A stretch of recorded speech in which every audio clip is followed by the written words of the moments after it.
ದೇವರ ಪರಿಶುದ್ಧ ನಾಮಕ್ಕೆ ನಾವು ಸ್ತೋತ್ರವನ್ನು ಸಲ್ಲಿಸುತ್ತಾ ನಿಮ್ಮೆಲ್ಲರನ್ನು ಪ್ರೀತಿಪೂರ್ವಕವಾಗಿ ಈ ಸಂಜೆಯ ದೇವರ ವಾಕ್ಯದ ಅಧ್ಯಯನಕ್ಕೆ ಪ್ರೀತಿಯಿಂದ ಸ್ವಾಗತ ಮಾಡುತ್ತೇನೆ. ದೇವರ ವಾಕ್ಯವನ್ನು ಧ್ಯಾನಿಸುವುದೇ ಒಂದು ಸಂತೋಷದ ಸಂಗತಿ. ಆ ಸಂತೋಷದ ಸಂಗತಿಯೊಟ್ಟಿಗೆ ದೇವರ ವಾಕ್ಯ ನಮ್ಮ ಅನುದಿನದ ಜೀವನದೊಟ್ಟಿಗೆ, ನಮ್ಮ ಆಧ್ಯಾತ್ಮಿಕ ಜೀವನದೊಟ್ಟಿಗೆ ಸದಾಕಾಲವೂ ಮಾತನಾಡುವಂಥದ್ದಾಗಿದೆ. ಹಾಗಾದರೆ ನಾವು ನೇರವಾಗಿ ದೇವರ ವಾಕ್ಯದ ಪ್ರಕಟಣೆಯ ಪುಸ್ತಕದ ಧ್ಯಾನಾವಳಿಗೆ ನಿಮ್ಮನ್ನು ಪ್ರೀತಿಯಿಂದ ಸ್ವಾಗತಿಸ್ತೇನೆ. ದೇವರು ಈ ಮುಂದಿನ 30 ನಿಮಿಷಗಳ ಕಾಲದಲ್ಲಿ ದಯಪಾಲಿಸುವಂತಹ ಆತನ ವಿಶೇಷವಾದಂತಹ ಜ್ಞಾನಕ್ಕಾಗಿ ಆತನನ್ನು ಆತುಕೊಂಡು ನಮ್ಮ ಕಣ್ಣುಗಳನ್ನು ಮುಚ್ಚಿ ಪ್ರಾರ್ಥನೆ ಮಾಡೋಣ. ಸಕಲ ಜ್ಞಾನನಿಧಿಯೇ, ನಮ್ಮನ್ನು ಸದಾಕಾಲವೂ ಪ್ರೀತಿಸಿ ನಿನ್ನ ಪ್ರೀತಿ ಕೃಪೆಗಳೆಂಬ ಕಿರೀಟದಿಂದ ನಮ್ಮನ್ನು ಶೃಂಗರಿಸಿ, ಕರ್ತನೆ, ನಮಗೆ ಬೇಕಾದಂತಹ ಎಲ್ಲ ಅಗತ್ಯತೆಗಳನ್ನು ತುಂಬಿಸಿ, ನಮಗೆ ನಮ್ಮ ಜೀವನದಲ್ಲಿ ಸಮಾಧಾನವನ್ನು, ಸಂತೋಷವನ್ನು, ಆರೋಗ್ಯವನ್ನು ದಯಪಾಲಿಸಿಕೊಟ್ಟಿದೆ. ಅದಕ್ಕಾಗಿ ನನಗೆ ಸ್ತೋತ್ರ ಹೇಳ್ತೇವೆ. ಕರ್ತನೆ, ವಾರದ ಈ ಮಧ್ಯದ ಸಮಯದಲ್ಲಿ ನಾವು ನಮ್ಮ ದೈನಂದಿನ ಕೆಲಸ ಕಾರ್ಯಗಳನ್ನು ಮುಗಿಸಿ ಈ ಸಂಜೆಯ ಸಮಯದಲ್ಲಿ ನಿನ್ನನ್ನು ಆಲೋಚಿಸುವುದಕ್ಕೂ ನಿನ್ನ ವಾಕ್ಯದ ಗೂಢಾರ್ಥಗಳನ್ನು ತಿಳಿಸುವುದಕ್ಕೂ ನಾವು ಸೇರಿ ಬಂದಿದ್ದೇವೆ. ಕರ್ತನೆ, ತಲೆಬಾಗಿರುವಂತಹ ಪ್ರತಿಯೊಬ್ಬರನ್ನು ನೀನು ಆಶೀರ್ವಾದ ಮಾಡು. ಅವರಿಗೆ ಕೊಟ್ಟಂತಹ ಕುಟುಂಬಕ್ಕಾಗಿ, ಉದ್ಯೋಗಕ್ಕಾಗಿ, ಆರೋಗ್ಯಕ್ಕಾಗಿ ನಿನಗೆ ಸ್ತೋತ್ರ ಹೇಳ್ತೇವೆ. ನಮ್ಮನ್ನು ಸಂರಕ್ಷಣೆಯಿಂದ ತುಂಬಿಸಿದ್ದೆ ಕರ್ತನೆ, ಅದಕ್ಕಾಗಿ ಸ್ತೋತ್ರ. ಅವಘಡಗಳು, ಅಪಘಾತಗಳು ಎಲ್ಲದರಿಂದ ನಮ್ಮನ್ನು ತಪ್ಪಿಸಿ ಸುರಕ್ಷಿತವಾದಂತಹ ನಿನ್ನ ರೆಕ್ಕೆಯಲ್ಲಿ ನಮ್ಮನ್ನು ಅಡಗಿಸಿಕೊಂಡು ಬಂದಿದ್ದಕ್ಕಾಗಿ ನಿನಗೆ ಸ್ತೋತ್ರ ಹೇಳ್ತೇವೆ. ಕರ್ತನೆ, ನಿನ್ನ ಹಸ್ತಗಳಿಗೆ ನಮ್ಮನ್ನು ಒಪ್ಪಿಸಿಕೊಡ್ತೇವೆ. ನೀನೇ ನಮ್ಮ ನಾಯಕನು, ನಮ್ಮ ಎಲ್ಲ ರೀತಿಯಾದಂತಹ ಜೀವನದ ಮಧ್ಯಸ್ಥನೂ ಆಗಿದ್ದುಕೊಂಡು ನಡೆಸು ಎಂಬುದಾಗಿ ನಮ್ಮ ಇಡೀ ವಾಕ್ಯದ ಅಧ್ಯಯನವನ್ನು ನಿನ್ನ ಹಸ್ತಗಳಿಗೆ ಒಪ್ಪಿಸಿಕೊಡ್ತೇವೆ. ಯೇಸು ಕ್ರಿಸ್ತನ ಮೂಲಕ ದೀನತೆಯಿಂದ ಪ್ರಾರ್ಥಿಸಿ ಬೇಡಿ ಹೊಂದುತ್ತೇವೆ. ಆಮೆನ್. ಪ್ರಿಯ ಸ್ನೇಹಿತರೆ, 2ನೆಯ ಅಧ್ಯಾಯದ ಕೊನೆಯ ಭಾಗಕ್ಕೆ ಬಂದಿದ್ದೇವೆ. ನೀವು ಕ್ರಮವಾಗಿ ಇದನ್ನು ಫಾಲೋ ಮಾಡುವುದಾದರೆ ಒಂದೊಂದು ವಾಕ್ಯಗಳು ಸಹ ನಮಗೆ ಬಹಳ ಅರ್ಥಪೂರ್ಣವಾದಂತಹ ಸಂಗತಿಗಳನ್ನು ತಿಳಿಸುವಂಥದ್ದಾಗಿದೆ. ಪ್ರಕಟಣೆ ಪುಸ್ತಕ ಕಬ್ಬಿಣದ ಕಡಲಿಗೆಲ್ಲ. ಪ್ರಕಟಣೆಯ ಪುಸ್ತಕ ಅರ್ಥವಾಗದಂಥ ಪುಸ್ತಕ ಅಲ್ಲ. ಆದರೆ ಪ್ರಕಟಣೆಯ ಪುಸ್ತಕ ನಮಗೆ ಒಂದು ಹೊಸ ಚಿತ್ರಣಗಳನ್ನು ನಮ್ಮ ಮುಂದೆ ಇಡ್ತದೆ. ಯಾವುದೇ ಬೇರೆ ಪುಸ್ತಕಗಳಿಗಿಂತಲೂ ಬಹಳ ವಿಭಿನ್ನವಾದಂಥ ರೀತಿಯ ಅರ್ಥ ವಿವರಣೆಗಳನ್ನು ಕೊಡ್ತದೆ. ಒಂದು ಪ್ರಕಟಣೆಯ ಪುಸ್ತಕ ಪರಲೋಕಕ್ಕೂ ಮತ್ತು ಭೂಲೋಕಕ್ಕೂ ಇರುವಂತಹ ಸಂಬಂಧವನ್ನು ಇನ್ನಷ್ಟು ಭದ್ರಪಡಿಸ್ತದೆ. ನಾವು ಯಾವಾಗಲೂ ಪರಲೋಕದ ಕುರಿತಾಗಿ ಆಲೋಚನೆ ಮಾಡುವಂಥವರು, ಪರಲೋಕದ ರಾಜ್ಯದ ವಾಕ್ಯಗಳನ್ನು ಹೇಳುವಂಥವರು. ಆದರೆ ಇಲ್ಲಿ ಪ್ರಕಟಣೆ ಪುಸ್ತಕ ದೇವರು ಪರಲೋಕ ಮತ್ತು ಭೂಲೋಕಗಳ ಸಂಬಂಧವನ್ನು ಇನ್ನಷ್ಟು ಭದ್ರವಾದಂತಹ ರೀತಿಯಲ್ಲಿ ತಿಳಿಯಪಡಿಸುವಂತಹ ವಾಕ್ಯ ಭಾಗ. ಪ್ರಿಯ ಸ್ನೇಹಿತರೆ, ನೀವೆಲ್ಲರೂ ಅದನ್ನು ಕ್ರಮಬದ್ಧವಾಗಿ ಆಲೋಚನೆ ಮಾಡ್ತಾ ಬಂದಿದ್ದೀರಿ. ಕಳೆದ ಶುಕ್ರವಾರ ನಾವು ಸಭೆ ಕೊಟ್ಟಂಥ ಅವಕಾಶಗಳನ್ನು ನಾವು ಧ್ಯಾನ ಮಾಡಿದೆವು. ಒಂದು, ಸಭೆಯನ್ನು ದೇವರು ಗುರುತಿಸುತ್ತಾನೆ. ಸಭೆಯ ಒಳ್ಳೆಯ ವಿಷಯಗಳಿಗಾಗಿ ದೇವರು ಅವರಿಗೆ ಉತ್ತಮವಾದಂತಹ ಮಾತುಗಳನ್ನು ಹೇಳ್ತಾನೆ. ನಂತರ ಒಂದು ಅವಕಾಶ ಕೊಡ್ತಾನೆ. ನೀವು ದೇವರ ಕಡೆಗೆ ತಿರುಗಿಕೊಳ್ಳಿರಿ ಎನ್ನುವಂಥ ಸಮಯವನ್ನು ಕೊಡ್ತಾನೆ. ಅದಾದ ಮೇಲೆ ಅದು ತಿರುಗಿಕೊಳ್ಳದಿದ್ದರೆ ನ್ಯಾಯ ತೀರ್ಪನ್ನು ಪ್ರಕಟಿಸುತ್ತಾನೆ ಎನ್ನುವಂತಹ ವಿಷಯಗಳನ್ನು ನಾವು ಧ್ಯಾನ ಮಾಡಿದೆವು. ಈಗ ಕೊನೆಗೆ ಪುನಃ ಎಲ್ಲ ಸಭೆಗಳಿಗೆ ಹೇಳುವ ಹಾಗೆ 26ನೇ ವಚನಕ್ಕೆ ಬರುವಾಗ ಆತನು ಹೇಳ್ತಾನೆ, ಯಾವನು ಜಯಶಾಲಿಯಾಗಿದ್ದು ನನಗೆ ಮೆಚ್ಚುಗೆಯಾದ ಕೃತ್ಯಗಳನ್ನು ಕಡೆಯವರೆಗೂ ನಡೆಸುತ್ತಾನೋ ಅವನಿಗೆ ನಾನು ನನ್ನ ತಂದೆಯಿಂದ ಹೊಂದಿದ ಅಧಿಕಾರದಂತೆ ಜನಾಂಗಗಳ ಮೇಲೆ ಅಧಿಕಾರ ಕೊಡುವೆನು. ಪುನಃ ಪ್ರತಿ ಸಭೆಗಳಿಗೆ ದೇವರಾತ್ಮನು ಯಾವ ರೀತಿಯಲ್ಲಿ ಹೇಳ್ತಾನಂದ್ರೆ, ಯಾರು ಜಯ ಹೊಂದುತ್ತೀರೋ. ಪ್ರಿಯ ಸ್ನೇಹಿತರೆ, ಎಲ್ಲ ವಾಕ್ಯವನ್ನು ನೀವು ಗಮನಿಸಿ, ಜಯ ಹೊಂದುವವನಿಗೆ ಎನ್ನುವಂಥ ಮಾತುಗಳನ್ನು ಹೇಳ್ತಾರೆ. ಓವರ್ಕಮ್. ಈ ಎಲ್ಲ ವಿಷಯಗಳಿಂದ ನೀನು ಜಯ ಹೊಂದುತ್ತೀಯೋ ಆಗ ಮಾತ್ರ ನಮಗೆ ದೇವರಿಂದ ಅನೇಕ ವಿಷಯಗಳಲ್ಲಿ ದೇವರು ನಮ್ಮನ್ನು ಉನ್ನತವಾದಂತಹ ರೀತಿಯ ಫಲಗಳನ್ನು ಮತ್ತು ಆಶೀರ್ವಾದಗಳನ್ನು ಕೊಡ್ತಾನೆ. ಪ್ರಿಯ ಸ್ನೇಹಿತರೆ, ಇಲ್ಲಿ ಈ ತುವತೈರ ಸಭೆಗೆ ಆತನು ಹೇಳ್ತಾ ಇದ್ದಾನೆ, ಯಾವನು ಜಯಶಾಲಿಯಾಗ್ತಾನೋ ಅವನಿಗೆ ನನ್ನ ಅಧಿಕಾರವನ್ನು ಕೊಡ್ತೇನೆ. ಪ್ರಿಯ ಸ್ನೇಹಿತರೆ, ತಂದೆಯಿಂದ ನಾನು ಯಾವ ಅಧಿಕಾರವನ್ನು ಹೊಂದಿಕೊಂಡಿದ್ದೇನೆ? ಪವರ್. ಇಲ್ಲಿ ಆತನು ಹೇಳ್ತಾನೆ, ನಾನು ನಿಮಗೆ ಅಧಿಕಾರವನ್ನು ಕೊಡ್ತೇನೆ. Is sharing is power. Yesu Swami ತನ್ನ ಅಧಿಕಾರವನ್ನು ಯಾರು ಜಯ ಹೊಂದುತ್ತಾರೋ ಅವರಿಗೆ ಶೇರ್ ಮಾಡ್ತಾನೆ. ಪ್ರಿಯ ಸ್ನೇಹಿತರೆ, ಅಧಿಕಾರವನ್ನು ಅನೇಕ ಸಂದರ್ಭದಲ್ಲಿ ಹೊಂದಿದಂತ ನಾವೇ ಅನುಭವಿಸ್ತಾ ಹೋಗ್ತೇವೆ. We cannot share the power, we cannot share the chair. ಆದರೆ ಯೇಸು ಸ್ವಾಮಿ ಇಲ್ಲಿ ಆತನು ಹೇಳ್ತಾನೆ, ದೇವಕುಮಾರನಾಗಿರುವ ಆತನು ಹೇಳ್ತಾನೆ, ನಾನು ಜಯಶಾಲಿಯಾಗಿದ್ದು ನಿಮಗೆ ನಾನು ತಂದೆಯಿಂದ ಹೊಂದಿದ ಆ ಅಧಿಕಾರದಂತೆ ಜನಾಂಗಗಳ ಮೇಲೆ ಅಧಿಕಾರವನ್ನು ಕೊಡ್ತೇನೆ. ಅಧಿಕಾರ ಎಂಬುದಾಗಿ ಹೇಳುವಾಗ ಲೋಕದಿಂದ ಉಂಟು ಮಾಡಲ್ಪಟ್ಟಂಥ ಅಧಿಕಾರ ಅಲ್ಲ. ಇಲ್ಲಿ ಅಧಿಕಾರ ಎಂಬುದಾಗಿ ಹೇಳುವಾಗ ಈ ಲೋಕದಲ್ಲಿ ಸಂಪಾದನೆ ಮಾಡಿದಂಥ ಅಧಿಕಾರ ಅಲ್ಲ. ಬದಲು ದೇವರು, ತಂದೆಯಾದಂಥ ದೇವರು ಮಗನಿಗೆ ಕೊಟ್ಟಂತಹ ಆ ಉನ್ನತವಾದಂತಹ ಅಧಿಕಾರವನ್ನು ಆತನು ನಮಗೆ ಕೊಡುವಂಥವನಾಗಿದ್ದಾನೆ. ಪ್ರಿಯ ಸ್ನೇಹಿತರೆ, ಹಾಗಾದರೆ ದೇವರು ನಮಗೆ ಒಂದೊಂದು ಸಾರಿ ನಾವು ಜಯ ಹೊಂದಿದಾಗ ನಮಗೆ ಅನೇಕ ರೀತಿಯಾದಂತಹ ಪದವಿಗಳನ್ನು, ಬಿರುದುಗಳನ್ನು ದೇವರು ನಮ್ಮ ಮುಂದೆ ಇಟ್ಟಿದ್ದಾನೆ. ನಾವು ಲೋಕದಲ್ಲಿರುವಾಗ ಲೋಕದ ಅಧಿಕಾರಕ್ಕೋಸ್ಕರ ಬಹಳ ಪ್ರಯಾಸ ಪಡ್ತೇವೆ, ಅಥವಾ ಅಧಿಕಾರವನ್ನು ಪಡೆಯುವುದಕ್ಕೆ ನಾವು ಪ್ರಯಾಸ ಪಡ್ತೇವೆ. ಸಭೆಯಲ್ಲೇ ಇರಬಹುದು, ಸಮಾಜದಲ್ಲೇ ಇರಬಹುದು, ಅಥವಾ ಯಾವುದೇ ಸ್ಥಳದಲ್ಲಿ ಹೋದಾಗ ಅಲ್ಲಿ ಅಧಿಕಾರದ ಆಶೆ ನಮ್ಮನ್ನು ಕಾಡುತ್ತದೆ, ಅಥವಾ ಅಧಿಕಾರದ ಆಶೆ ಹಿಂದೆ ಹೋಗ್ತೇವೆ.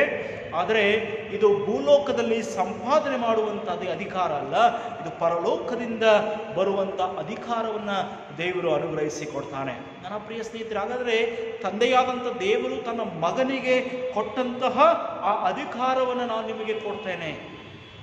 ಯಾರೂ ಸಹ ಆಹಾರವನ್ನು ಶೇರ್ ಮಾಡಬಹುದು, ತಮ್ಮಲ್ಲಿರುವಂಥ ಬಟ್ಟೆಯನ್ನು ಶೇರ್ ಮಾಡಬಹುದು, ತಮ್ಮ ಬಳಿಯಲ್ಲಿರುವಂಥ ಹಣವನ್ನು ಶೇರ್ ಮಾಡಬಹುದು.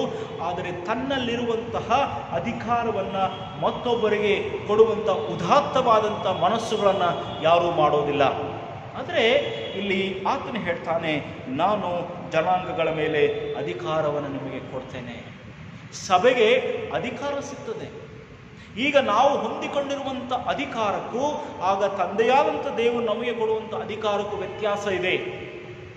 ಈಗ ನಾವು ನಮ್ಮ ಆಲೋಚನೆಗಳ ಪ್ರಕಾರ ಈ ಲೋಕದಲ್ಲಿ ನಾವು ಸಭೆಗಳಾಗಿ ಸಂಪಾದನೆ ಮಾಡಿರುವಂಥ ಅಧಿಕಾರಕ್ಕೂ ಪರಲೋಕದಿಂದ ತಂದೆಯಾಗಿರುವಂಥ ದೇವರು ನಮಗೆ ಕೊಡುವಂಥ ಅಧಿಕಾರಕ್ಕೂ ಬಹಳ ವ್ಯತ್ಯಾಸ ಇದೆ.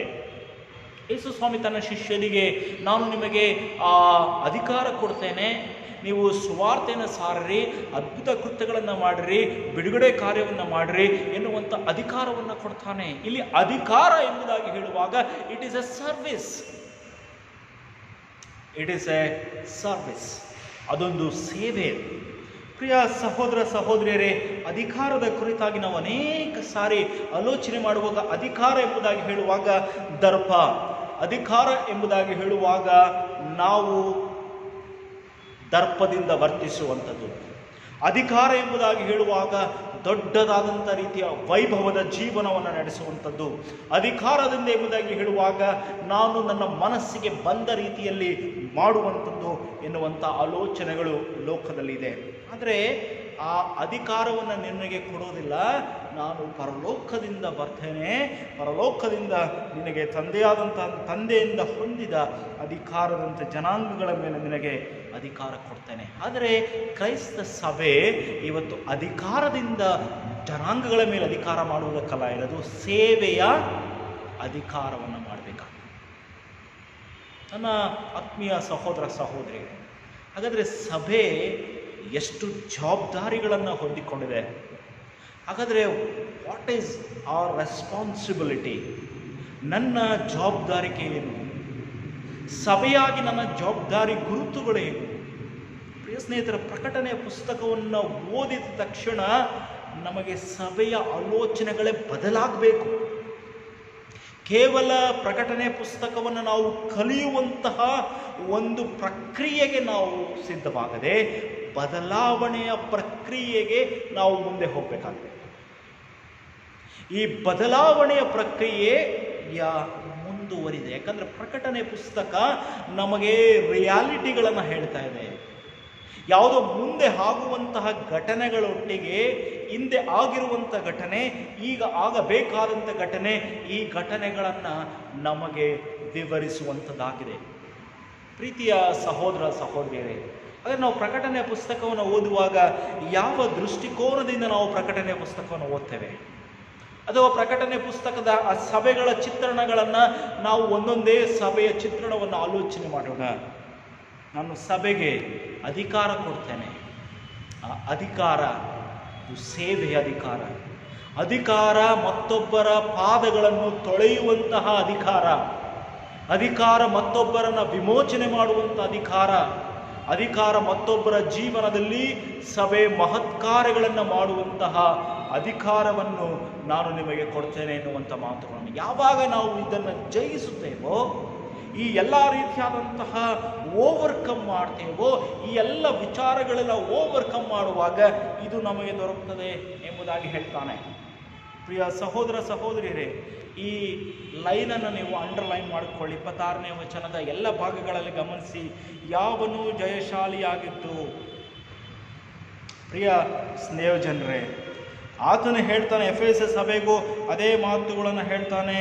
ಯಾವನು ಜಯಶಾಲಿಯಾಗಿದ್ದು, ಯಾವನು ಜಯ ಹೊಂದುತ್ತಾನೋ. 2ನೇ ಸಭೆಗೂ ಅದೇ ಹೇಳ್ತಾನೆ, ಜಯ ಹೊಂದುವವನಿಗೆ. 3ನೇ ಸಭೆಗೂ ಅದೇ ಹೇಳ್ತಾನೆ, ಜಯ ಹೊಂದುವವನಿಗೆ. 4ನೇ ಸಭೆ ಹೇಳ್ತಾನೆ, ಜಯ ಹೊಂದುವವನಿಗೆ. ನಾನು ನೀನು ಜಯ ಹೊಂದಿದ ಪಕ್ಷದಲ್ಲಿದ್ದೇವ. Overcome all this evil things, overcome all the temptations.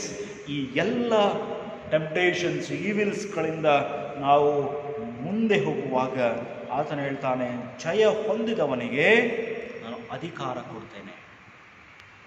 ಪ್ರಿಯ ಸ್ನೇಹಿತರೆ, 27ನೇ ವಚನ ಹೇಳ್ತದೆ, ಅವನು ಕಬ್ಬಿಣದ ಕೋಲಿನಿಂದ ಅವರನ್ನು ಆಳುವನು, ಮಣ್ಣಿನ ಮಡಕೆಗಳು ಒಡೆಯುವಂತೆ ಅವರ ಬಲವು ಮುರಿದು ಹೋಗ್ತದೆ ಎನ್ನುವಂಥ ಮಾತುಗಳನ್ನೇ ಆತನು ಹೇಳುವಂಥ ಮಾತು ಏನಂತ ಹೇಳಿದ್ರೆ, ಇಲ್ಲಿ ಕಬ್ಬಿಣದ ಮಡಕೆಗಳು ಒಡೆಯುವಂತೆ ಕಬ್ಬಿಣದ ಕೋಲಿನಿಂದ ಅವರನ್ನು ಆಳುತ್ತಾನೆ ಎನ್ನುವಂಥ ಮಾತುಗಳನ್ನು ಹೇಳ್ತಾನೆ.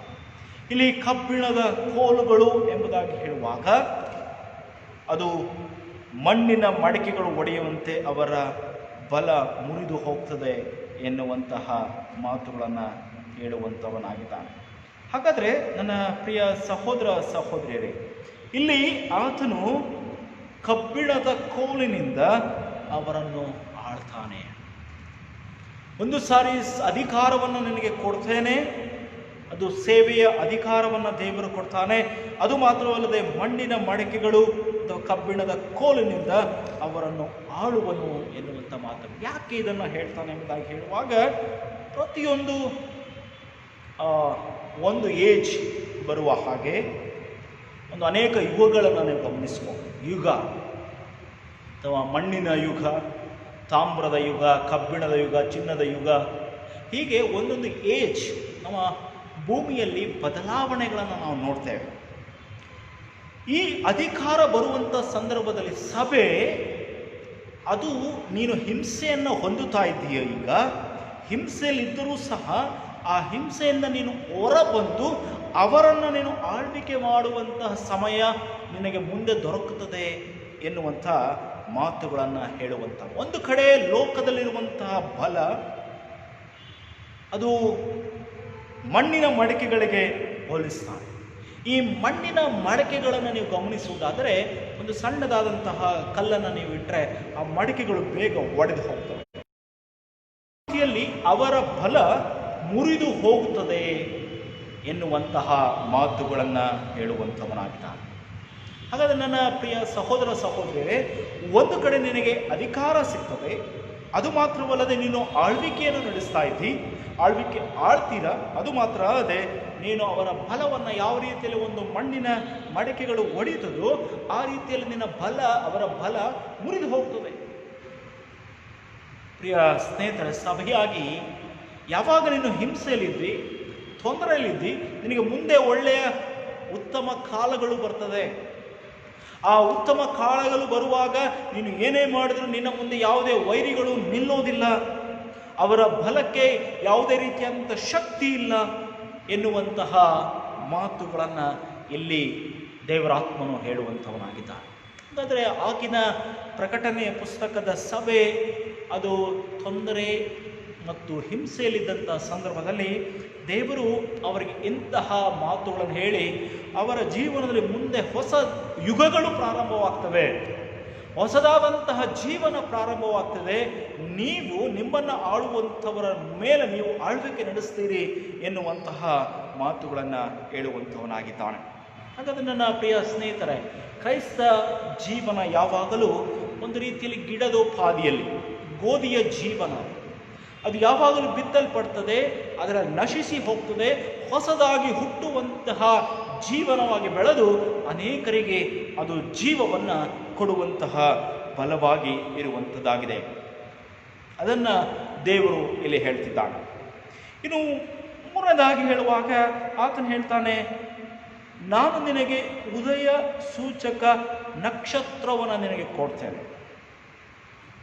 ಮಾರ್ನಿಂಗ್ ಸ್ಟಾರ್ ಅಂತ ಹೇಳ್ತಾನೆ, ಆಂಗ್ಲ ಭಾಷೆಯಲ್ಲಿ ಇಟ್ಸ್ ಅ ಮಾರ್ನಿಂಗ್ ಸ್ಟಾರ್. ಪ್ರಿಯ ಸ್ನೇಹಿತರೆ, ನಮಗೆ ಇವತ್ತು ಬೇರೆ ಬೇರೆ ಸ್ಟಾರ್ಗಳನ್ನು ಗಮನಿಸ್ತಾ ಇದ್ದೇವೆ ಅಲ್ವಾ? ಚಲನಚಿತ್ರದಲ್ಲಿ ಕೆಲಸ ಮಾಡುವಂಥವರಿಗೆ ಬೇರೆ ಬೇರೆ ರೀತಿಯಾದಂಥ ಸ್ಟಾರ್ ಇರ್ತದೆ. ಸೂಪರ್ ಸ್ಟಾರ್, ಪವರ್ ಸ್ಟಾರ್, ಹೀಗೆ ಬೇರೆ ಬೇರೆ ರೀತಿಯಾದಂತಹ ಹೆಸರುಗಳನ್ನು ಅಲ್ಲಿ ಕೊಡಲಾಗ್ತದೆ. ಅವರ ಅಭಿನಯಕ್ಕೆ ತಕ್ಕ ಹಾಗೆ, ಅವರು ಮಾಡುವಂತಹ ಕೆಲಸಕ್ಕೆ ತಕ್ಕ ಹಾಗೆ ಅವರಿಗೆ ಬಿರುದುಗಳನ್ನು ಕೊಡಲಾಗ್ತದೆ. ಆದರೆ ಇಲ್ಲಿ ಉದಯ ಸೂಚಕ ನಕ್ಷತ್ರವನ್ನು ಅವನಿಗೆ ನಾನು ಕೊಡ್ತೇನೆ. ನನ್ನ ಪ್ರಿಯ ಸ್ನೇಹಿತರೆ, ಇಲ್ಲಿ ದೇವರು ಯಾವ ರೀತಿಯಲ್ಲಿ ನಮಗೆ ಯಾವಾಗ ಈ ಎಲ್ಲ ರೀತಿಯಾದಂತಹ ಶೋಧನೆಗಳಿಂದ, ಎಲ್ಲ ರೀತಿಯಾದಂತಹ ಹೋರಾಟಗಳಿಂದ ನಾವು ಯಾವಾಗ ಜಯ ಹೊಂದುತ್ತೇವೋ, ಹಿ ವಿಲ್ ಡಿಸೈಡ್. ಆತನು ನಮಗೆ ಕೊಡ್ತಾನೆ ಮೂರು ರೀತಿ, ಒಂದು ಪವರ್, ಇನ್ನೊಂದು ಆ ಪವರ್ನ ಯಾವ ರೀತಿಯಲ್ಲಿ ನೀನು ಆಳ್ವಿಕೆ ಮಾಡ್ತೀಯ, ಮತ್ತು ಮಾರ್ನಿಂಗ್ ಸ್ಟಾರ್, ನಾನು ಉದಯ ಸೂಚಕ ನಕ್ಷತ್ರವನ್ನು ಕೊಡ್ತೇನೆ. ಪ್ರಿಯ ಸ್ನೇಹಿತರೆ, ಪ್ರಕಟಣೆ ಪುಸ್ತಕದ 22ನೇ ಅಧ್ಯಾಯದ 16ನೇ ವಚನದಲ್ಲಿ ಸಹ ಇಂಥ ಮಾತುಗಳು ಬರ್ತದೆ. ಪ್ರಕಟಣೆ ಪುಸ್ತಕ 22ನೇ ಅಧ್ಯಾಯ 16ನೇ ವಚನದಲ್ಲಿಯೂ ಸಹ ಇದೇ ಮಾತುಗಳನ್ನು ಆತನು ಬಳಸ್ತಾನೆ. 16ನೇ ವಚನ, ಆತನು ಹೇಳ್ತಾನೆ, ಯೇಸು ಎಂಬ ನಾನು ನನ್ನ ಸಭೆಗಳ ಪ್ರಯೋಜನಾರ್ಥವಾಗಿ ಈ ಸಂಗತಿಗಳ ವಿಷಯದಲ್ಲಿ ನಿಮಗೆ ಸಾಕ್ಷಿ ಹೇಳುವುದಕ್ಕೋಸ್ಕರ ನನ್ನ ದೂತನನ್ನು ಕಳುಹಿಸಿಕೊಟ್ಟೆನು. ನಾನು ದಾವೀದ ವಂಶವೆಂಬ ಬುಡದಿಂದ ಹುಟ್ಟಿದ ಚಿಗುರು, ಅವನ ಸಂತತಿಯು ಉದಯ ಸೂಚಕವಾದ ಪ್ರಕಾಶವುಳ್ಳ ನಕ್ಷತ್ರವೂ ಆಗಿದ್ದೇನೆ. ಪ್ರಿಯ ಸ್ನೇಹಿತರೆ, ಇಲ್ಲಿ ಆತನು ಯೇಸು ಸ್ವಾಮಿಗೆ ಈ ಮಾತುಗಳನ್ನು ಆತನು ಬಳಸಿದ ತಕ್ಷಣ ಆತನು ಹೇಳ್ತಾನೆ, ನಿನಗೆ ಉದಯ ಸೂಚಕ ನಕ್ಷತ್ರವನ್ನು ನಿನಗೆ ಕೊಡ್ತಾನೆ. ಯಾಕಂದರೆ ನಾವು ಇವತ್ತು ಉದಯ ಸೂಚಕ ನಕ್ಷತ್ರ, ಅದು ಬಹಳ ಪ್ರಕಾಶಮಾನವಾಗಿರುವಂಥ ನಕ್ಷತ್ರ. ಉದಯ ಸೂಚಕ ನಕ್ಷತ್ರ ಎಂಬುದಾಗಿ ಹೇಳುವಾಗ ಆಂಗ್ಲ ಭಾಷೆಯಲ್ಲಿ ಮಾರ್ನಿಂಗ್ ಸ್ಟಾರ್ ಎಂಬುದಾಗಿ ಹೇಳ್ತಾರೆ. ಉದಯ ಅದು ಬೆಳಕಿರುವಾಗಲೂ ಸಹ ಹೊಳೆಯುವಂತಹ ಒಂದು ವಿಶೇಷವಾದಂಥ ನಕ್ಷತ್ರ. ಪ್ರಿಯ ಸ್ನೇಹಿತರೆ, ದೇವರು ಇಂತಹ ಒಂದು ವಿಶೇಷವಾದಂತಹ ಸಂಗತಿಗಳನ್ನು ನಮ್ಮ ಮುಂದೆ ಇಟ್ಟಿದ್ದಾನೆ. ಹಾಗಾದರೆ ಇಂತಹ ವಿಶೇಷವಾದಂಥ ರೀತಿಯಲ್ಲಿ ನಕ್ಷತ್ರ ಯಾವಾಗಲೂ ಹೊಳೆಯುವಂಥದ್ದು. ಅದು ಸೂರ್ಯ ಬಂದರೂ ಸಹ, ಸೂರ್ಯ ಹೋದರೂ ಸಹ, ಅನೇಕ ಸಂದರ್ಭದಲ್ಲಿ ನಕ್ಷತ್ರ ಯಾವಾಗಲೂ ಇರ್ತದೆ ಆಕಾಶದಲ್ಲಿ. ಅದಕ್ಕೆ ಜಾಸ್ತಿ ಸೂರ್ಯನ ಬೆಳಕಾಗಿರುವಾಗ ನಮಗೆ ಬೆಳಗಿನ ಸಮಯದಲ್ಲಿ ಅದನ್ನು ನೋಡುವುದಕ್ಕೆ ಸಾಧ್ಯ ಇಲ್ಲ. ರಾತ್ರಿ ಆದಾಗ ಶುದ್ಧವಾದಂಥ ಆಕಾಶವಿರುವಾಗ ನಾವು ನಕ್ಷತ್ರಗಳನ್ನು ನೋಡಬಹುದು. ಯೇಸು ಸ್ವಾಮಿಯ ಆ ಒಂದು ಜನನದ ಸಂದರ್ಭದಲ್ಲಿ ಉದಯ ಸೂಚಕವಾದಂಥ ನಕ್ಷತ್ರ ಅವರಿಗೆ ಜೋಯಿಸರಿಗೆ ಕಾಣಿದ ತಕ್ಷಣ ಅವರು ಯೇಸುವನ್ನು ಹುಡುಕುವುದಕ್ಕೆ ಪ್ರಾರಂಭ ಮಾಡ್ತಾರೆ. ಹಾಗಾದರೆ ನನ್ನ ಸಹೋದರ ಸಹೋದರಿಯರೇ, ದೇವರು ನಮ್ಮನ್ನು ಉದಯ ಸೂಚಕ ನಕ್ಷತ್ರದಲ್ಲಿ ನಮ್ಮನ್ನು ಎಲ್ಲರೂ ಸಹ ಕಣ್ಣೆತ್ತಿ ನೋಡುವ ಹಾಗೆ, ಎಲ್ಲರೂ ನಮ್ಮ ಜೀವನವನ್ನು ನೋಡುವ ಹಾಗೆ ದೇವರು ನಮ್ಮನ್ನು ಉನ್ನತವಾದಂತಹ ರೀತಿಯ ಸ್ಥಿತಿಗೆ ನಮ್ಮನ್ನು ನಡೆಸುವಂಥವನಾಗಿದ್ದಾನೆ. ಹಾಗಾದರೆ ನಾವು ಈ ಸಭೆಯ ಕೊನೆಯ ವಿಷಯಗಳಿಗೆ ಬರುವಾಗ ಆತನು ಅಧಿಕಾರ ಮತ್ತು ಬಲ ಮತ್ತು ಉದಯ ಸೂಚಕ ನಕ್ಷತ್ರವನ್ನು ನಮಗೆ ಕೊಡುವಂಥವನಾಗಿದ್ದಾನೆ. 29ನೇ ವಚನ, ದೇವರಾತ್ಮನು ಸಭೆಗಳಿಗೆ ಹೇಳುವುದನ್ನು ಕಿವಿಯುಳ್ಳವನು ಕೇಳಲಿ. ಸಭೆಗೆ ಯಾವಾಗಲೂ ಕಿವಿ ಇರಬೇಕು. ಕಿವಿಯ ಬಗ್ಗೆ ಮಾತನಾಡ್ತಾನೆ. ಪ್ರತಿ ವಾಕ್ಯ ಭಾಗಗಳ ಕೊನೆಯ ಹಂತದಲ್ಲಿ ದೇವರಾತ್ಮನು ಸಭೆಗಳಿಗೆ ಹೇಳುವುದನ್ನು ಕಿವಿಯುಳ್ಳವನು ಕೇಳಲಿ ಎನ್ನುವಂಥ ಮಾತುಗಳನ್ನು ಹೇಳುವಂಥವನಾಗಿದ್ದಾನೆ. ಹಾಗಾದರೆ ನನ್ನ ಆತ್ಮೀಯ ಸಹೋದರ ಸಹೋದರಿಯರೇ, 2 ಅಧ್ಯಾಯಗಳನ್ನು ನಾವು ಮುಗಿಸಿದ್ದೇವೆ. ಈ 2 ಅಧ್ಯಾಯಗಳಲ್ಲಿ ಮೊದಲ ಅಧ್ಯಾಯ ಒಂದು ರೀತಿಯಲ್ಲಿ ನಮಗೆ ಪೀಠಿಕೆಯ ರೀತಿಯಲ್ಲಿ ಆ ಸಪ್ತ ಸಭೆಗಳ ಕುರಿತಾಗಿ ಮತ್ತು ಯೋಹಾನನ ಜೀವನ ಮತ್ತು ದೇವರು ಯಾವ ರೀತಿಯಲ್ಲಿ ತನ್ನನ್ನು ತಾನು ಪ್ರಕಟಿಸಿಕೊಂಡ ಎನ್ನುವಂಥದ ಕುರಿತಾಗಿ ಹೇಳಿದ ತಕ್ಷಣ ನಾವು 2ನೇ ಅಧ್ಯಾಯಕ್ಕೆ ಬರುವಾಗ ಸಭೆಯ ವಿವರಣೆಗಳನ್ನು ಕೊಡ್ತಾನೆ. ಒಟ್ಟು 4 ಸಭೆಗಳನ್ನು ನಾವು ಧ್ಯಾನ ಮಾಡಿದ್ದೇವೆ. 4 ಚರ್ಚ್ಗಳನ್ನು ಕುರಿತಾಗಿ ಧ್ಯಾನ ಮಾಡಿದ್ದೇವೆ. ಆ 4 ಸಭೆಗಳಲ್ಲಿರುವಂತಹ ಒಂದು ಬಲ, 2ನೇದು ಬಲಹೀನತೆ, 3ನೇದು ಇದೆಲ್ಲವನ್ನು ಗೆದ್ದು ಬಂದಾಗ ನಿನಗೆ ಏನು ಸಿಗ್ತದೆ ಎನ್ನುವಂಥ ವಿಷಯ. ಇದೆಲ್ಲವನ್ನು ಸವಿಸ್ತಾರವಾಗಿ ಈ 2 ಅಧ್ಯಾಯಗಳಲ್ಲಿ ವಿವರಿಸಿದ್ದಾನೆ. ಹಾಗಾದರೆ ನಾವು ಈ 2 ಅಧ್ಯಾಯಗಳಲ್ಲಿ ಅನೇಕ ವಿಚಾರಗಳನ್ನು ನಾವು ಕಂಡುಕೊಂಡಿದ್ದೇವೆ. ಎಲ್ಲವೂ ಒಂದು ರೀತಿಯಲ್ಲಿ ಸಿಮಿಲಾರಿಟಿಗಳನ್ನು ನಾವು ಕಂಡುಕೊಂಡಿದ್ದೇವೆ. ಒಂದನೇ ಸಿಮಿಲಾರಿಟಿ ನಿಮಗೆ ಗಮನಿಸುವುದಾದರೆ, ಸಭೆಗೆ ತನ್ನನ್ನು ತಾನು ದೇವರು ಹೇಳಿಕೊಳ್ಳುವಂಥ ರೀತಿಯಲ್ಲಿ ವ್ಯತ್ಯಾಸಗಳನ್ನು ನೋಡ್ತೇವೆ. ಇನ್ನು 2ನೇದಾಗಿ ಸಭೆಯ ಒಳ್ಳೆತನವನ್ನು ಕುರಿತಾಗಿ ಮಾತನಾಡ್ತಾನೆ. 3ನೇದಾಗಿ ಸಭೆಯ ಬಲಹೀನತೆಗಳನ್ನು ಕುರಿತಾಗಿ ಮಾತನಾಡ್ತಾನೆ. 4ನೇದಾಗಿ ಸಭೆ ಯಾವ ರೀತಿಯಲ್ಲಿ ಇದೆಲ್ಲವನ್ನು ಗೆದ್ದು ಬರಬೇಕು ಎನ್ನುವಂಥದ ಕುರಿತಾಗಿ ಮಾತನಾಡಿ, ಗೆದ್ದು ಬಂದರೆ ನಾನು ಅವನಿಗೆ ಏನನ್ನು ಸಿದ್ಧಪಡಿಸಿದ್ದೇನೆ ಎನ್ನುವಂತಹ ವಿಷಯಗಳನ್ನು ಆತನು ತಿಳಿಸುವಂಥವನಾಗಿದ್ದಾನೆ. ಹಾಗಾದರೆ ನನಗೆ ನಂಬಿಕೆ ಇದೆ, ನಾನು ಮಾಡಿರುವಂತಹ ಈ ಒಂದು ಮಟ್ಟದ ಅಧ್ಯಯನ ನಿಮಗೆ ಉಪಯೋಗಕಾರಿಯಾಗಿದೆ, ನಿಮಗೆ ಆಶೀರ್ವಾದವನ್ನು ತಂದಿದೆ, ನಿಮ್ಮ ಜೀವನಕ್ಕೆ ಇದು ಬೆಳಕನ್ನು ತಂದಿದೆ ಎಂಬುದಾಗಿ ನಾನು ನಂಬಿದ್ದೇನೆ. ಇನ್ನು 3ನೇ ಅಧ್ಯಾಯಕ್ಕೆ ಹೋಗೋಣ. 3ನೇ ಅಧ್ಯಾಯದ ಆ ಸಭೆಯ ಪ್ರಾರಂಭದ ಹಿನ್ನೆಲೆಯನ್ನು ನೋಡಿಕೊಂಡು ನಂತರ ಶುಕ್ರವಾರದಲ್ಲಿ ಆ 3ನೇ ಅಧ್ಯಾಯದ ಅನೇಕ ವಿಚಾರಗಳನ್ನು ನಾವು ಧ್ಯಾನಿಸೋಣ. ಪ್ರಿಯ ಸ್ನೇಹಿತರೆ, 3ನೇ ಅಧ್ಯಾಯ ಪ್ರಕಟಣೆ ಪುಸ್ತಕಕ್ಕೆ ಹೋಗುವಾಗ ಇದು ಮತ್ತೊಂದು ಸಭೆ, 5ನೆಯ ಸಭೆ. ಇದು ಸಾರ್ದಿಸ್ ಸಭೆಯಲ್ಲಿರುವಂತಹ ದೂತನಿಗೆ ನೀನು ಬರೆ ಎನ್ನುವಂಥ ಮಾತುಗಳನ್ನು ಹೇಳ್ತಾನೆ. ಇಲ್ಲಿ Sardis, it is a capital of Lydia ಅಥವಾ ಲುದ್ಯದಲ್ಲಿದ್ದಂತಹ ಒಂದು ಸಭೆ. ಅದು ಲುದ್ಯ ಸಭೆಯ ಒಂದು ರಾಜಧಾನಿ. ಅದು ಮಾತ್ರವಲ್ಲದೆ ಅದು ನಾನು ಕಳೆದ ಸಾರಿ ಹೇಳಿದ ಹಾಗೆ ಅನೇಕ ರೀತಿಯಾದಂಥ ವ್ಯಾಪಾರ ವಹಿವಾಟುಗಳನ್ನು ನಡೆಸಿಕೊಂಡು ಬಂದಂತಹ ಒಂದು ವಿಶೇಷವಾದಂತಹ ಒಂದು ಸಭೆ. ಹಾಗಾಗಿ ನನ್ನ ಪ್ರಿಯ ಸ್ನೇಹಿತರೆ, ಅದು ಸಹ ಆಗಿನ ಕಾಲದಲ್ಲಿ ಒಂದು ಆರ್ಥಿಕವಾದಂಥ ರೀತಿಯಲ್ಲಿ, ಕೈಗಾರಿಕೆಯ ರೀತಿಯಲ್ಲಿ ಒಂದು ಬಲಯುತವಾದಂತಹ ರೀತಿಯ ಸಭೆಯಾಗಿತ್ತು ಎನ್ನುವಂತಹ ಮಾತುಗಳನ್ನು ಹೇಳುವಂಥದ್ದಾಗಿದೆ. ಹಾಗಾದರೆ ದೇವರ ವಾಕ್ಯದ ಕಡೆ ನಾವು ಮುಂದುವರಿಸುವುದಾದರೆ ಆತನು ಇಲ್ಲಿ ಹೇಳುವಂಥ ಮಾತುಗಳು ಏನು ಎನ್ನುವಂಥದ್ದನ್ನು ಗಮನಿಸೋಣ. ದೇವರ 7 ಆತ್ಮಗಳು 7 ನಕ್ಷತ್ರಗಳು ಉಳ್ಳ ಆತನು ಹೇಳುವುದೇನೆಂದರೆ ಎನ್ನುವಂಥ ಮಾತುಗಳನ್ನು ಹೇಳ್ತಾನೆ. ಪುನಃ ನೀವು ಗಮನಿಸಿ, ಮೊದಲನೇ ಅಧ್ಯಾಯಕ್ಕೆ ಬರುವಾಗ ಇದೇ ಮಾತುಗಳನ್ನು ನಾವು ಧ್ಯಾನ ಮಾಡಿದ್ದೇವೆ. ಇದೇ ಮಾತುಗಳನ್ನು ನಾವು ನಿಮಗೆ ಧ್ಯಾನ ಮಾಡಿದ್ದೇವೆ. ಏನಂತ ಹೇಳುವಾಗ ಆತನು 7 ನಕ್ಷತ್ರಗಳು ಮತ್ತು 7 ಆತ್ಮಗಳ ಕುರಿತಾಗಿ ನಾವು ಧ್ಯಾನಿಸಿದೆ. ಮೊದಲನೇ ಅಧ್ಯಾಯಕ್ಕೆ ಬರುವಾಗಲೂ ಸಹ ಅಲ್ಲಿ ಅಂಥದೇ ವಿಷಯಗಳನ್ನು ನಾವು ಧ್ಯಾನ ಮಾಡಿಕೊಂಡು ಬಂದಿದ್ದೇವೆ. ಇಲ್ಲಿ ಸಹ ಆತನು ಇಂತಹ ಮಾತುಗಳನ್ನು ಹೇಳುವಂಥವನಾಗಿದ್ದಾನೆ. ಆತನು ಹೇಳ್ತಾನೆ, ದೇವರ 7 ಆತ್ಮಗಳು ಮತ್ತು 7 ನಕ್ಷತ್ರಗಳು. ಮತ್ತು ಎನ್ನುವಂಥದ್ದಿಲ್ಲ, ಮಾಡಿ ಗಮನಿಸಿ. ದೇವರ 7 ಆತ್ಮಗಳು 7 ನಕ್ಷತ್ರಗಳು ಉಳ್ಳಾತನು ಹೇಳುವುದೇನೆಂದರೆ ಎನ್ನುವಂತಹ ಮಾತುಗಳನ್ನು ಹೇಳುವಂಥವನಾಗಿದ್ದಾನೆ. ಆದರೆ 7 ಎಂಬುದಾಗಿ ಹೇಳುವಾಗ ಅಗೇನ್ ಇಟ್ ಇಸ್ ಒಂದು ಯೂನಿಕ್ ಆದಂತಹ ಒಂದು ಸಂಖ್ಯೆ, ಒಂದು ಪರಿಪೂರ್ಣವಾದಂತಹ ಒಂದು ವಿಷಯ, ಒಂದು ಪರಿಪೂರ್ಣವಾದಂತಹ ಒಂದು ಸಂಗತಿಯನ್ನು ಆತನು ನಮಗೆ ಇಲ್ಲಿ ತಿಳಿಸುವಂಥವನಾಗಿದ್ದಾನೆ. ನನ್ನ ಆತ್ಮೀಯ ಸಹೋದರ ಸಹೋದರಿಯರೇ, ಹಾಗಾದರೆ ಇಲ್ಲಿ ಆತನು 7 ಆತ್ಮಗಳನ್ನು ಕುರಿತಾಗಿ ನಾವು ಮಾತನಾಡ್ತಿದ್ದಾನೆ. ನಾವು ಮೊದಲನೇ ಅಧ್ಯಾಯದಲ್ಲಿ ಬರುವಾಗಲೂ ಸಹ ಅದರ ಕುರಿತಾಗಿ ನಾನು ಮಾತನಾಡಿದ್ದೇನೆ ಮತ್ತು ಅದರ ಕುರಿತಾಗಿಯೂ ಸಹ ನಾನು ಅನೇಕ ವಿವರಣೆಗಳನ್ನು ಕೊಡುತ್ತಾ ಹೋಗಿದ್ದೇನೆ.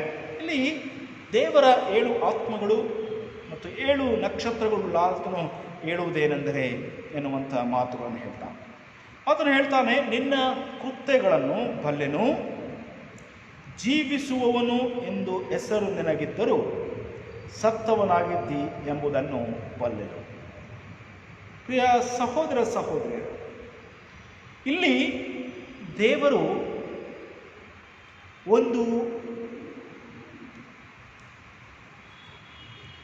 ಅಪಹಾಸ್ಯದ ರೀತಿಯಲ್ಲಿ ವಿಚಾರಗಳನ್ನು ಹೇಳಬಹುದು ಎಂಬುದಾಗಿ ಭಾವನೆ ಆಗ್ತದೆ. ನಿನ್ನ ಕೃತ್ಯಗಳನ್ನು ನಾನು ಬಲ್ಲೆನು. ಅದು ಮಾತ್ರ ಅಲ್ಲದೆ ನಿನ್ನ ಕೃತ್ಯಗಳನ್ನು ಬಲ್ಲೆನು ಮತ್ತು ಜೀವಿಸುವವನು ಎಂದು ಹೆಸರು ನಿನಗಿದ್ದರೂ ನೀನು ಸತ್ತವನಾಗಿದ್ದಿ ಎಂಬುದನ್ನು ಬಲ್ಲೆನು. ಪ್ರಿಯ ಸ್ನೇಹಿತರೆ, ಹಾಗಾದರೆ ಈ ಸಂಗತಿ ಪ್ರಾರಂಭದ ಒಂದು ಸಭೆಗೆ ಈ ರೀತಿಯಲ್ಲಿ ದೇವರು ಹೇಳ್ತಿದ್ದಾನೆ, ಜೀವಿಸುವವನು ಎಂಬ ಹೆಸರು ನಿನಗಿದ್ದರೂ ನೀನು ಸತ್ತವನಾಗಿದ್ದಿ ಎನ್ನುವಂಥ ಮಾತುಗಳನ್ನು ಹೇಳುವಂಥದ್ದು. ಪ್ರಿಯ ಸಹೋದರ ಸಹೋದರಿಯರೇ, I know your work, you have reputation to being alive, but you are dead. ನೀನು ಸತ್ತವನಾಗಿದ್ದಿ, ನೀನು ಜೀವಿಸುವವನು ಎಂಬುದಾಗಿ ನಿನಗೆ ಹೆಸರಿದ್ದರೂ ಸಹ ನೀನು ಸತ್ತವನಾಗಿದ್ದಿ ಎನ್ನುವಂಥ ಮಾತುಗಳನ್ನು ನಾವು ಅನೇಕ ಸಂದರ್ಭದಲ್ಲಿ ನಮ್ಮ ಹೆಸರಿಗೂ ನಮ್ಮ ಜೀವನಕ್ಕೂ ಸಂಬಂಧ ಇಲ್ಲ ಅಲ್ವಾ? ನಾವು ಇರುವಂತಹ ಹೆಸರಿಗೂ ನಮ್ಮ ಜೀವನಕ್ಕೂ ಸಂಬಂಧಗಳು ಅನೇಕ ಸಂದರ್ಭದಲ್ಲಿ ಇರೋದಿಲ್ಲ, ಅಥವಾ ನಮ್ಮ ಮಾಡುವಂಥ ಕಾರ್ಯಕ್ಕೂ ನಮ್ಮ ಜೀವನಕ್ಕೂ ಸಂಬಂಧ ಇಲ್ಲ. ಅದನ್ನು ಇಲ್ಲಿ ಸ್ಪಷ್ಟವಾಗಿ ಹೇಳ್ತಾನೆ, ನೀನು ಜೀವಿಸುವವನು ಎಂಬ ಹೆಸರು ನಿನಗಿದೆ, ನೀನು ಜೀವಿಸುವವನು ಎನ್ನುವಂಥ ಹೆಸರು ನಿನಗಿದ್ದರೂ ಸಹ ನೀನು ಸತ್ತವನಾಗಿದ್ದೆ, ಯು ಆರ್ ಡೆಡ್. ಪ್ರಿಯ ಸ್ನೇಹಿತರೆ, ಸಭೆಗೆ ದೇವರು ಈ ಮಾತುಗಳನ್ನು ಹೇಳ್ತಾನೆ. ಸತ್ತ ಸಭೆ, ಸಪ್ತ ಸಭೆ ಹೇಗಿದೆ, ಸತ್ತ ಸಭೆ ಹೇಗಿದೆ? ಈ ಮಾತುಗಳನ್ನು ಕೇಳಿಸಿಕೊಳ್ಳುವಂಥ ಸಭೆಗೆ ಅನೇಕ ರೀತಿಯಾದಂಥ ನೋವಾಗಬಹುದು. ಆದರೆ ಆತನು ಹೇಳ್ತಿದ್ದಾನೆ, ನೀನು ಸತ್ತವನಾಗಿದ್ದಿ. ಮರಣ ಎಂಬುದಾಗಿ ಹೇಳುವುದಕ್ಕೆ ಜೀವ ಇಲ್ಲ, ನೀನು ಜೀವಿಸುವವನು ಎನ್ನುವಂಥ ಹೆಸರನ್ನು ನಿನಗಿದ್ದರೂ ಸಹ ನೀನು ಸತ್ತವನಾಗಿದ್ದಿ ಎನ್ನುವಂತಹ ಮಾತುಗಳನ್ನು ಹೇಳ್ತಾನೆ. ಹಾಗಾದರೆ ನನ್ನ ಪ್ರಿಯ ಸಹೋದರ ಸಹೋದರಿಯರು, ಮುಂದಿನ ಶುಕ್ರವಾರ ಇದನ್ನು ಇನ್ನಷ್ಟು ಆಳವಾದಂಥ ರೀತಿಯಲ್ಲಿ ಧ್ಯಾನಿಸೋಣ. ಯಾಕೆ ಜೀವ ಮತ್ತು ಜೀವನ ಮತ್ತು ಸತ್ತ ಈ ಎರಡು ವಿಚಾರವಾಗಿ ದೇವರು ಅಲ್ಲಿ ಪ್ರಕಟಿಸಿದ್ದಾನೆ ಎನ್ನುವಂಥದ್ದನ್ನು ಮುಂದಿನ ದಿವಸದಲ್ಲಿ ನಾವು ಧ್ಯಾನಿಸೋಣ. ಮತ್ತು 7 ಆತ್ಮಗಳು ಮತ್ತು 7 ನಕ್ಷತ್ರಗಳು ಉಳ್ಳ ಆತನು ಯಾಕೆ ಈ ಮಾತುಗಳನ್ನು ಸಾರ್ದಿಸ್ ಸಭೆಗೆ ಹೇಳ್ತಾ ಇದ್ದಾನೆ ಎನ್ನುವಂಥದ್ದನ್ನು ಧ್ಯಾನಿಸೋಣ. ದೇವರು ನಮ್ಮೆಲ್ಲರನ್ನ ಆಶೀರ್ವಾದಿಸಿ ಕಾಪಾಡಿ ನಡೆಸಲಿ. ಆಮೇಲೆ ಪ್ರಾರ್ಥನೆ ಮಾಡೋಣ. ನಮ್ಮನ್ನು ಬಹಳವಾಗಿ ಪ್ರೀತಿ ಮಾಡುವಂತಹ ನಮ್ಮ ರಕ್ಷಕನಾದ ತಂದೆಯಾಗಿರುವಂಥ ದೇವರೇ,